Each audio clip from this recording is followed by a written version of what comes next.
নমস্কাৰ। মই মোৰ কবিতা পুথিখনৰ এটি কবিতা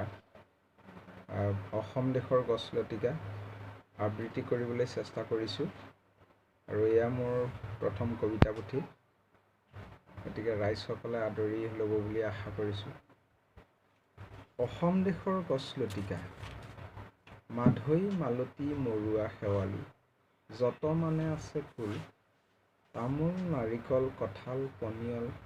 গ্ৰীষ্মকালৰ ফল, জবা জাই জুতি অশোক পলাশ মদাৰ আৰু এজাৰ, কপৌ কেতেকী গোলাপ নাৰ্জী তগৰ তুলসী নাহৰ, ৰজনীগন্ধা গোন্ধে আমোলমোল সৰিয়হে শুৱনি পথাৰ, ভেটফুল পদুম ভেবেলী লতা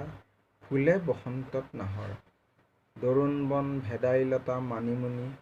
ঔষধি গছ বোলে, শিলিখা ভোমোৰা আমলখি ঔষধৰ বাবে তোলে,